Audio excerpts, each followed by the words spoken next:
Creo que nos está pasando mucho que con muy buena intención y con muy buena intención de cambiar estructuras, estamos siendo la serpiente que se mueve la cola, que Ujú. se muerde, digamos, no se Sí, mueve sí, la sí, sí. cola. También se la También. mueve la cola Para festejándose, ¿no? seducir su propia mordida. Exacto. Em, pero lo que estamos haciendo es, tenemos como una meta de liberarnos, de liberarnos a las mujeres, a los niños, los hombres sometidos por otros, Ujú. ponele, ¿no? Pensando en el patriarcado. Y estamos utilizando muchas veces estructuras y comportamientos que son eminentemente patriarcales.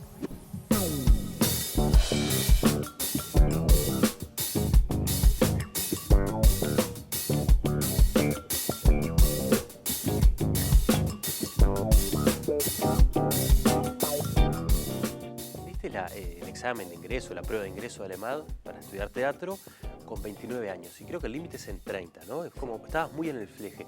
¿Por qué esperaste tanto? Em, es que di la prueba, me decidí a hacer teatro después de haber hecho turismo universitario por cuanta carrera había, haber probado y probado y probado. Tenía eso como latente, esa vocación, me había olvidado. Uno le parece mentira que alguien se pueda olvidar de su vocación, pero la Ujú. represión es algo muy potente.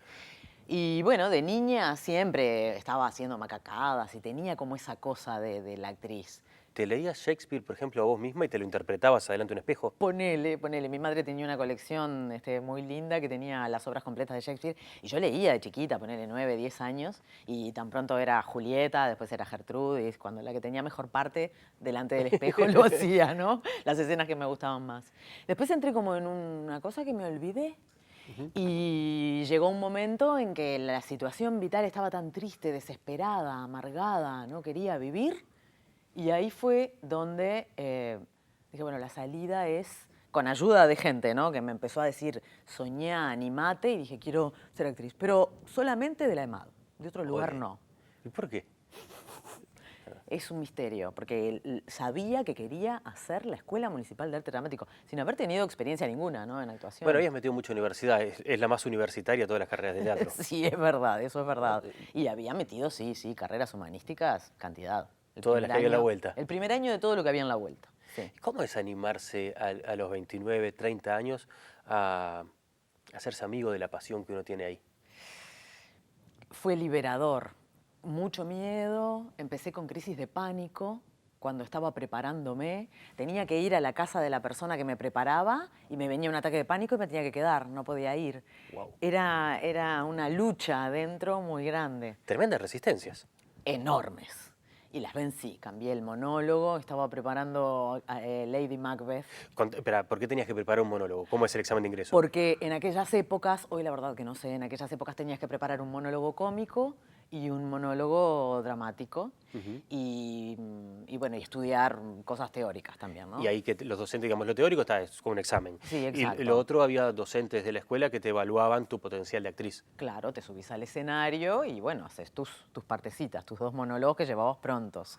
También ahí, en la puerta, otra resistencia. Estaba esperando y en un momento decía, yo me voy, yo no voy a entrar acá, yo no me muero de vergüenza, miedo, de todo. Y porque además los demás decían, bueno, prepárense. Y los demás, que en general todos tenían algún taller hecho, alguna cosa, todos hacían cosas que yo no comprendía, ¿no? Y veía que se tiraban en el suelo. Y yo estaba parada, y lo único que hacía Tensa. era tensa y lo único que hacía era toquetearme la ropa. Entonces cuando los vi a todos en esa posición dije, yo acá no, esto no es para mí, me Estos me voy. cagan a goles. Y en ese momento me llamaron y bueno, y entré. Y a partir de ahí prácticamente no he parado más. Dijiste que fue liberador. ¿Hasta qué punto? ¿Lo mensuraste en algún momento o dentro de cosas vitales que te fueron pasando después te diste cuenta, mira vos cómo me liberó? Sí, fue clarísimo, impresionante, sobre todo ese primer año, cómo yo cambié y me desplegué como persona. Siento que era como un papelito que estaba doblado. Ujú. Y al animarme a pegar ese salto, ese papel, como si fuera los zapitos que hacíamos cuando Ahí éramos va, sí, de chicos, jugar. ese zapito empezó a abrirse así y empecé hasta a encontrar las amistades que hasta hoy son mis amigos más queridos. No solamente un lugar donde desarrollar un talento o una cosa para hacer, ¿no? Una vocación. Una vocación, sino mucho más. O sea que es como que en algún punto te hizo amigarte con tus emociones, por decirlo de alguna forma. Sin duda, sí, sin duda. Las tenía apretadas, mis emociones era algo que me molestaban y me hacían sufrir. Siguen siendo todavía en épocas en que no hago teatro. Vuelve a pasar lo de los 20 y pico. Vuelvo a ser una tipa oscura, así, triste conmigo misma, que no sirvo para nada, que soy un desastre. Me llaman para hacer una obra y ya, bueno, hay que estudiar, que no sé qué. Se ve que es como un canal por donde va la emoción. Te motiva, digamos. Me motiva. De todos modos, justo en este momento estoy haciendo otro proceso. Se destapó otra de cuando era chica, que me gustaba mucho dibujar y pintar. Y se destapó también en un momento de tristeza, de sentirme otra vez que el papelito se empezó a doblar, el sapito se empezó a formar así otra vez. Y ahora, bueno, se abrió otra punta más que es esa, dibujar. Me quedé pensando en lo que decís que como eras antes de la Mariana pre-EMAD, todavía era Mariana López Bonilla, no Mariana Lobo. Exacto. ¿Qué te pasaba cuando ibas a ver teatro? No iba mucho al teatro. Pero Porque ¿tenías un poquito de celos? Horrible. Envidia. Vamos a decir la palabra con todas las letras. Envidia, claro. Me hacía sufrir. Quería estar ahí. Digamos, en ese momento me daba cuenta, pero no lo procesaba. Yo no decía, bueno, lo que pasa es que yo quiero ser actriz. Simplemente lo que sentía era incomodidad. ¿Querías que se cayera la actriz cuando iba caminando en escena, por ejemplo? Ponele que no. No les deseaba cosas malas. Pero sí yo luego, con los años, interpreté que era envidia porque me sentía mal. Me sentía incómoda.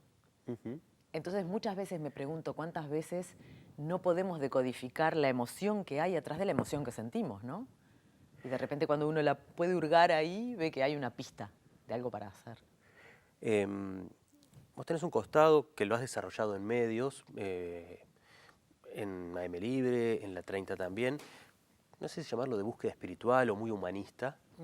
Y me pregunto cuándo tienen que ver con esto, con el proceso que vos viviste. ¿Hasta dónde eso que hiciste casi de divulgación, de tips de vida, de autoayuda, no sé cómo llamarlo, porque más son palabras que pueden sonar peyorativas en algunos círculos. Claro. Pero bueno, como una cuestión generosa de decir, bueno, a mí me costó encontrarme conmigo.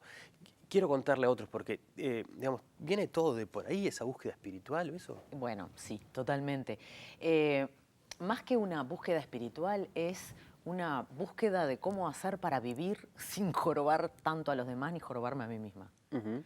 Y sí, realmente me he pasado la vida. Esa es otra pasión que todavía no logré desarrollarla al máximo o, digamos, sistematizarla.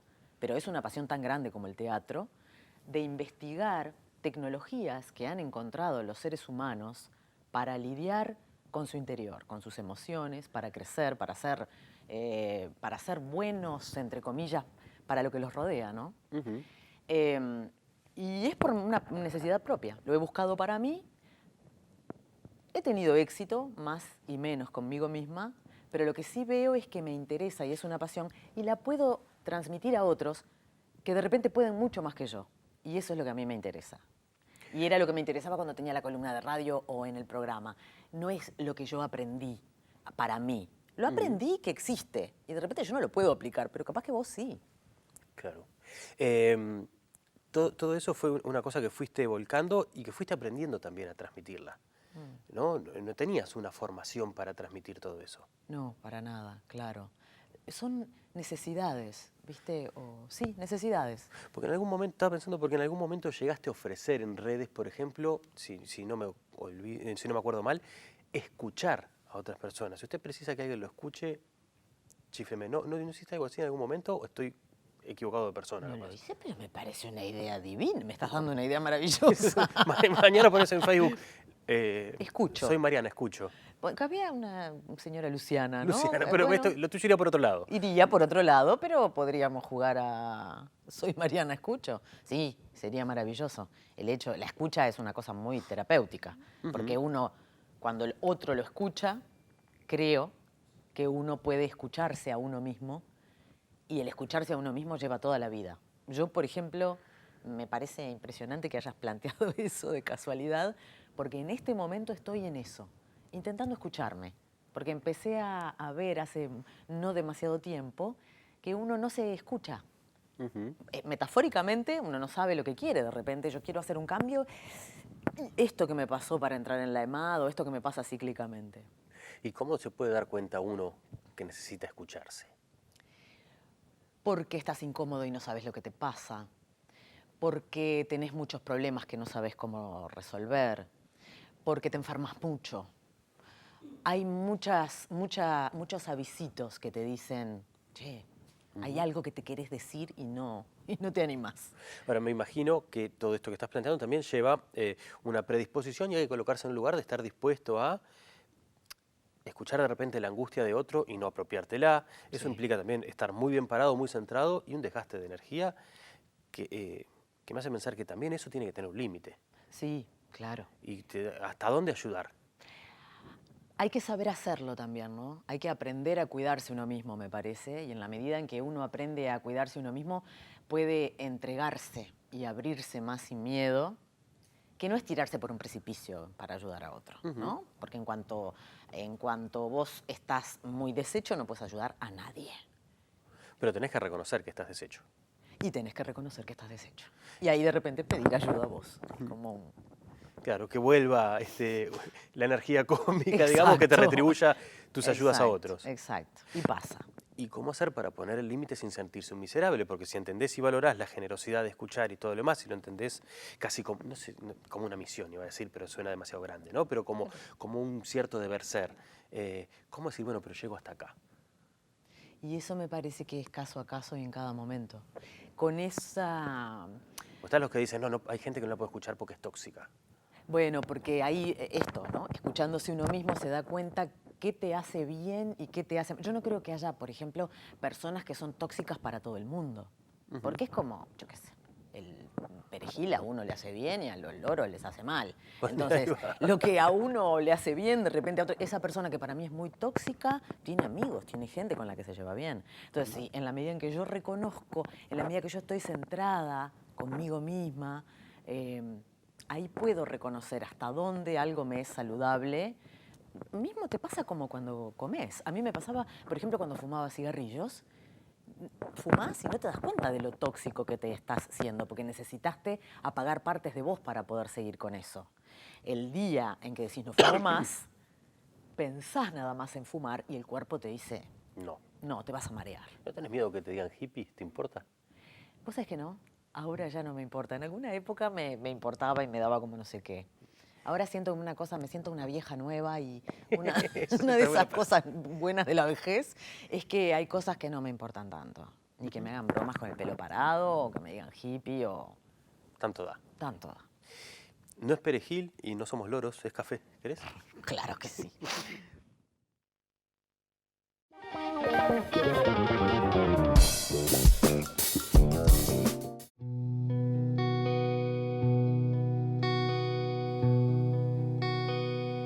Me quedé pensando en todo esto de las emociones y los miedos y todo lo demás, y el momento que te animaste a hacer teatro y arrancaste una carrera de actriz y tuviste 3 nominaciones a los Florencio, una la ganaste además como revelación. ¿Cómo te pegó eso y cómo se lidia con el orgullo? Me pegó en el momento de una manera rarísima, porque yo tengo unos temas de autoestima, justamente, ¿no? Y ¿Tuviste permiso para disfrutarlo?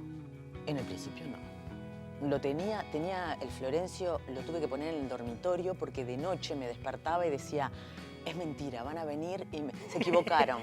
Tenía esa obsesión, decía, se equivocaron, en cualquier momento van a venir y me van a decir, devuélvelo porque nos equivocamos y no era para vos, pero como que me convencía de eso, ¿no? No lo podía disfrutar. Me olvidé de agradecer a quien en ese momento era mi pareja y eso era una tortura también enorme que me tapaba el disfrute de haberlo ganado. Buscaba como todo para no poder disfrutar.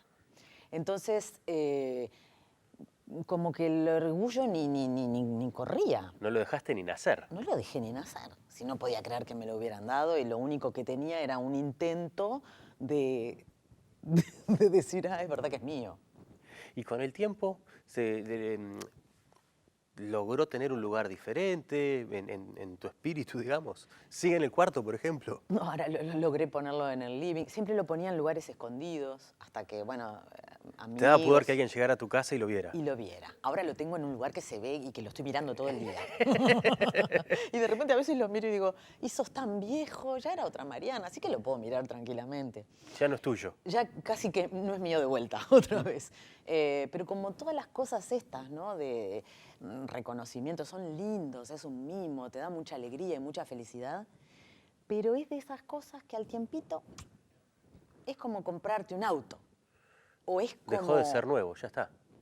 Y ya no te hace el mismo efecto.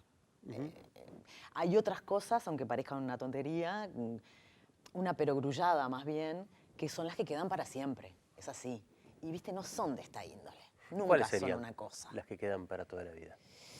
Las cosas que tienen que ver con los afectos, lo que alguien hizo por vos, lo que vos lograste hacer por él. Ese sí es un premio que no se olvida. Si vos estuviste con alguien, suponete que hubiera sido yo, que estuve con alguien en un momento que lo precisó, el calor ese que me dio a mí misma en el corazón, estar con esa persona que me precisaba, yo creo que tenés 100 años y no se te borra. Claro. Recién decías que no le agradeciste a tu pareja al momento, Jorge Temponi. Ustedes hacían un programa de radio juntos, lo hicieron durante 8 años, sí, además de ser pareja. Después trabajaron en la 30, también tenías una columna en un programa que estaba él y todo lo demás. Para mí uno de los consejos de vida que podrías dar es cómo puede uno convivir con su pareja, trabajar con su pareja, es un 24x24 permanente. Bueno, en realidad a nosotros nos pasó que cuando cortamos con el 24-24 permanente, como que se terminó la pareja. Era una pareja que estaba muy apoyada en ese compañerismo. En todos los proyectos en conjunto. En los proyectos en conjunto. Me parece que nos admirábamos y podíamos trabajar bien. Gracias más bien a la paciencia de él, ¿no? Pero claro, es un factor importante. Pero lo que sí es un buen consejo para alguien que quiere trabajar con la pareja. Porque no cualquiera puede, ¿eh? Lo digo en serio. No, claro que sí. Era porque teníamos algo los dos que era el hecho de ser constructivos.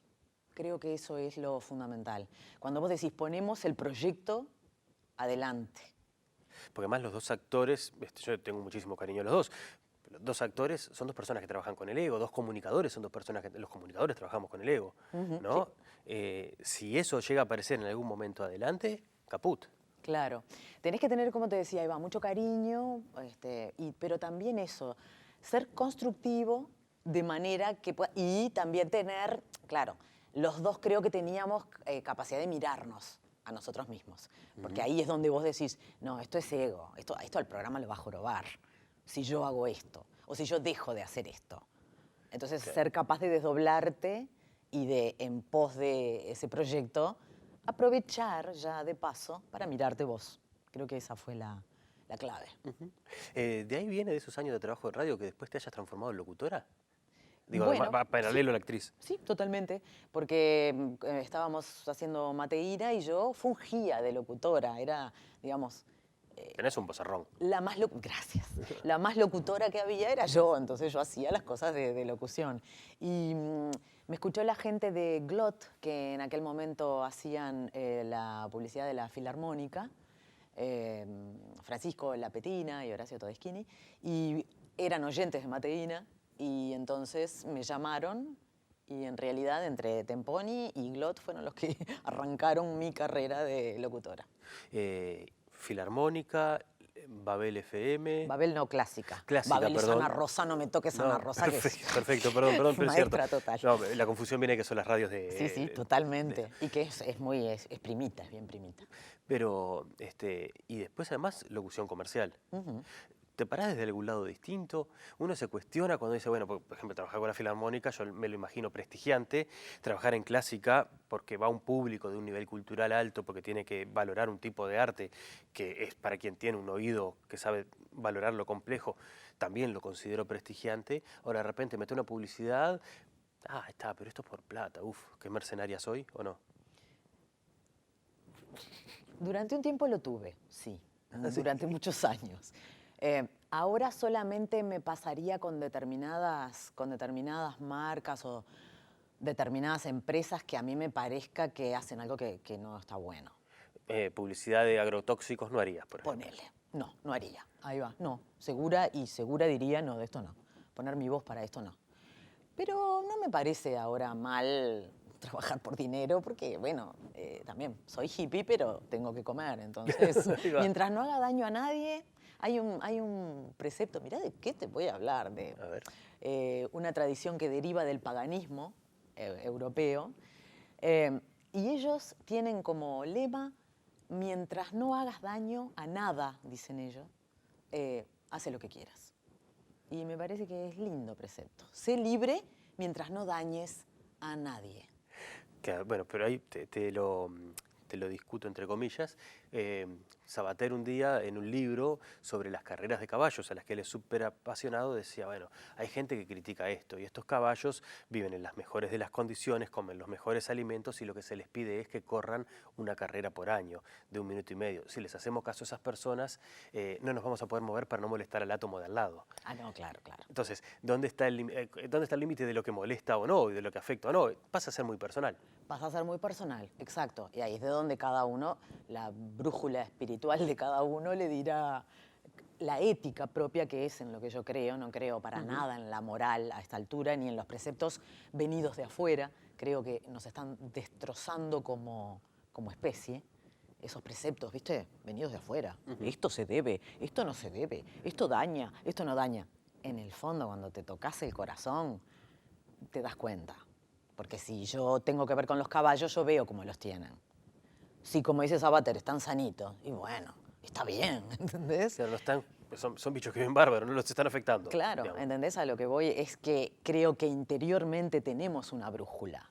La tenemos llena de pelusas, porquerías, pegotes, por la cultura en la que nos movemos, que nos aleja mucho de esa brujulita que la tenemos adentro. Porque como cualquier bicho, uno siente. ¿Y cómo lidia la brújula esa con la propaganda? La propaganda de lo políticamente correcto ahora. Hablemos con la E y no digamos más que sos mi amiga, sos mi amigue. Porque por un lado suena bárbaro, pero por otro lado es medio totalitario. Sí, sí. Realmente te metiste en un tema en el que yo pienso mucho y hablo muy poco de eso porque todavía siento que nunca tengo suficientemente elaborado. Porque suena bien intencionado cuando uno lo escucha. Es que creo que nos está pasando mucho, que con muy buena intención y con muy buena intención de cambiar estructuras, estamos siendo la serpiente que se mueve la cola, que se muerde, digamos, no se mueve la cola. Sí. También se la mueve la cola, festejándose, para seducir su propia mordida. Exacto. Pero lo que estamos haciendo es, tenemos como una meta de liberarnos a las mujeres, a los niños, los hombres que estén sometidos por otros, ponele, ¿no? Pensando en el patriarcado. Y estamos utilizando muchas veces estructuras y comportamientos que son eminentemente patriarcales. Como por ejemplo decir, esto a partir de ahora se dice así. Y si no lo decís así, está mal. Me parece que en ese caso es bastante claro. Está muy bien proponerlo. Para mí quien dice amigue no me cae mal. Al principio me rechazaba porque yo soy muy amante del idioma español. Hice lingüística, idioma español en el IPA y me encanta. Ahora no, me parece que está bien, porque justamente me revisé y dije, yo no tengo derecho a decirle a los demás cómo van a hablar. ¿Por qué? Porque no quiero caer en esas estructuras patriarcales que son de las que estamos intentando salir. ¿Y no te parece que hay que está errado el foco? Para mí hay algunas cuestiones que estructuran el pensamiento, pienso por ejemplo en la religión o en el liberalismo, que nos hacen pensar toda la vida que está el que se ganó el cielo y la tierra prometida, y el que tiene que arder en el infierno, el que tiene derecho a tener millones y el que se tiene que joder y quedarse allá abajo porque no se esforzó lo suficiente. Totalmente. A mí se me ocurre que el cambio de repente tiene que ver con esas estructuras de pensamiento más que la palabra. Totalmente. Pienso que nos estamos quedando en la cáscara, en los emergentes, porque el lenguaje ha evolucionado acompañando a la gente. Entonces, si nosotros evolucionáramos más desde adentro, como decís vos, bueno, a ver, las estructuras económicas, que ahí, porque también, si vamos a hablar de las mujeres, no es lo mismo una mujer con las posibilidades que tengo yo que una mujer que tiene 8 chiquilines y que no sabe dónde dejarlos y que tiene que trabajar todo el día. Entonces, el corte económico y el corte del liberalismo es tan profundo y nos estructura tanto que mientras nos quedemos en otros temas... En la discusión sobre la E final de las palabras... Es muy funcional también, te digo, a los que no quieren que cambie nada. Me parece que muchas veces con muy buena intención se nos escapa que hay que meter pico y pala en lugares mucho Por más otro profundos, lado, mucho más incómodos, mucho más difíciles y que sí serían capaces de mover las estructuras de las que nos pasamos hablando, ¿no? Porque unos y otros amenazamos y soñamos con que tiemblen las raíces de los árboles y no sé qué, y lo que tiemblan son las hojas, finalmente. y seguimos abajo de la sombra. Y seguimos a la sombra. Una cosa que ayuda a cambiar es pensar y conversar. Ayuda a eso. Gracias por venir. Al contrario, gracias por la invitación. Un placer.